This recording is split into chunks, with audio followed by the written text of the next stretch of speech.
Let me piece yourself back together now. What's your vision?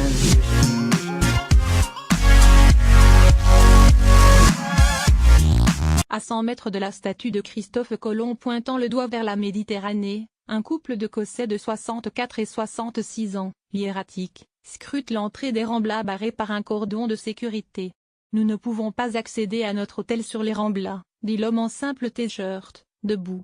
Nous étions assis au balcon quand l'attentat s'est produit. Juste en bas on a tout vu, la camionnette qui fonçait sur la foule, la panique partout.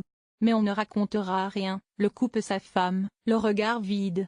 On a tout dit aux policiers. Ils sont arrivés en 2 minutes. Ils étaient très bons. Suivez notre livre sur l'attaque terroriste à Barcelone quelques heures plus tôt. Le cœur de la ville baignée de soleil a été ébranlé par le premier attentat sur le sol espagnol revendiqué par le groupe djihadiste État islamique et sa cible la foule qui baguenaudait parmi les kiosques à fleurs et à souvenirs, sur l'allée centrale des Ramblas, l'avenue longue de plus d'1 kilomètre qui descend vers la mer. Depuis la petite rue étroite Hospital, Benjamin, Barcelonais de 45 ans, aperçoit l'endroit où la macabre camionnette a percuté un kiosque. Là où on voit la police scientifique au travail, avec les blouses blanches, vous voyez c'est là que la camionnette a foncé contre un kiosque, explique ce mécanicien industriel. Dans la ville aux 1,6 million d'habitants où 9 millions de touristes dorment à l'année, plusieurs bateaux de croisière attendaient aussi à quel retour de leurs passagers. La tragédie a surpris la cité dans son ordinaire. Le FC Barcelone digérait une défaite contre le Real Madrid. Le gouvernement catalan persistait à préparer un référendum sur l'indépendance de la région. Une grève des agents de sécurité se prolongeait à l'aéroport.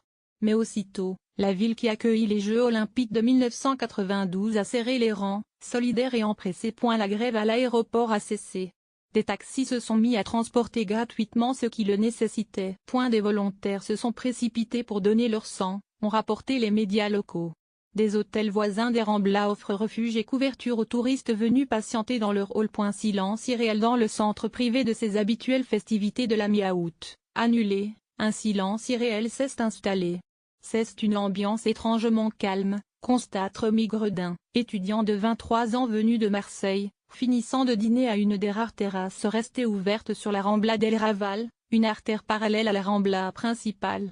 On attend de rentrer dans l'appartement qu'on loue sur les Ramblas. L'attentat s'est passé juste en dessous mais nous étions partis 1 heure avant visiter le Parc Güell, dit-il avec 3 autres amis français. Sous les lampadaires, des balayeurs en gilet fluo côtoient des policiers baraqués en civil. En chemise blanche, 2 serveurs évoquent déjà l'après. C'était une question de temps qu'il y ait un attentat en Espagne mais on ne savait pas si ce serait à Madrid ou ici, dit Juan Manuel Ruiz, Barcelonais de 43 ans. À partir d'aujourd'hui, ça ne sera plus pareil.